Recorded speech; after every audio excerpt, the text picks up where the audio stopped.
Danas ću vam objasniti kako da kreirate iCloud nalog, odnosno Apple ID. Iako su iPhone-i već duže vreme kod nas na tržištu, iCloud je nešto što i dalje zadaje glavobolje novim korisnicima. Pa da počnemo. Prvo što vam je potrebno jeste internet veza, bežični internet ili mobilni podaci. Drugo bez čega ne možemo kreirati Apple ID je aktivan Gmail nalog. Odaberite podešavanje na telefonu i odmah prvu opciju upišite Apple ID. Ponudit će vam se da unesete već kreiran nalog, međutim, pošto ga nemate, kliknite na plavi link zaboravljena lozinka ili nemam Apple ID, zatim kreiraj Apple ID. Otvorit će vam se prozor gdje trebate uneti ime i prezime i datum rođenja.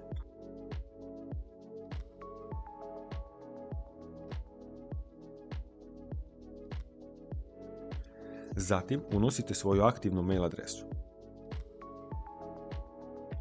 Mali savjet, proverite da li ste dobro upisali, da vam kasnije aktivacioni kod ne bi stigao na pogrešnu adresu. Kliknite na nastavi. Dolazimo do dela gdje unosite lozinku za Apple ID. Lozinka mora imati najmanje jedno veliko slovo i jedan broj. Lozinka ne može sadržati vaše ime ili deo vaše mail adrese. Moram da naglasim da je jako bitno da lozinku ne zaboravite, jer bez nje se ne možete izlogovati iz Apple ID-a. Samim tim, niko posle vas ne može koristiti taj telefon.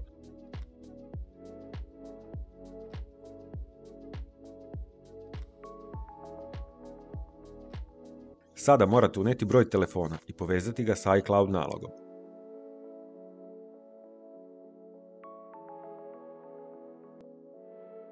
Kada unesete broj, stići će vam poruka sa aktivacionim kodom, koji morate uneti u traženo polje.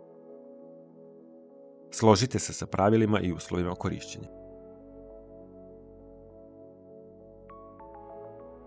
Sada će vaš iCloud nalog biti kreiran. Imate još nekoliko koraka dok ga ne aktivirate u potpunosti. Prvi je da verifikujete svoju mail adresu. Slično kao i sa brojem telefona, kliknite na pošalji kod.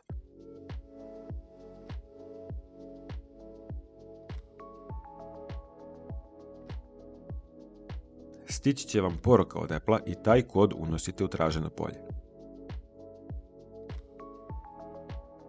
Mali savjet, uđite u iCloud i isključite sinhronizaciju fotografije, jer na cloudu imate samo 5 GB prostora, što većina korisnika vrlo brzo ispuni i posle dobijaju obaveštenja o punoj memoriji i ponude da se dokupi još prostora uz mesečno plaćanje. Nalog je sada u potpunosti kreiran, ali ga još morate povezati s App Store-om da bi mogli skidati aplikacije. To se radi tako što uđete u App Store i nađete neku aplikaciju koja vam je potrebna.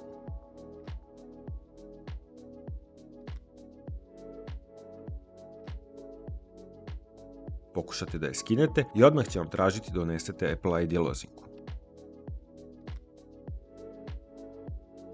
Posle toga dobit ćete poruku da do sada niste koristili ovaj nalog za skidanje aplikacija i da morate dopuniti još neke informacije. Kliknite na desnu opciju Review. Složite se sa uslovima korišćenja i kliknite dalje. Sada unesite svoju ulicu i broj, poštanski broj, grad i broj telefona.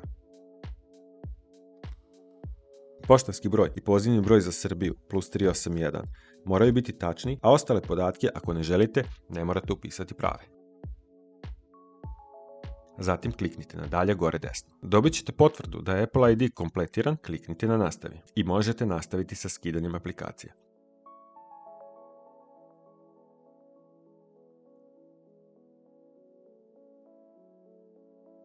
Skidanjem prve aplikacije ste završili ceo proces i samo još jednom da naglasim, nemojte zaboraviti lozinku.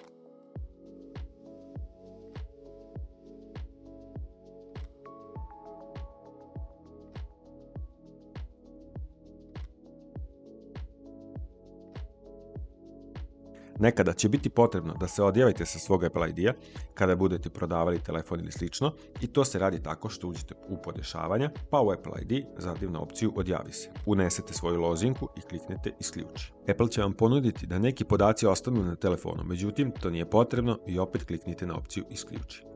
Uspešno ste se odjavili i sada možete prodati telefon, pokloniti ga ili šta već želite.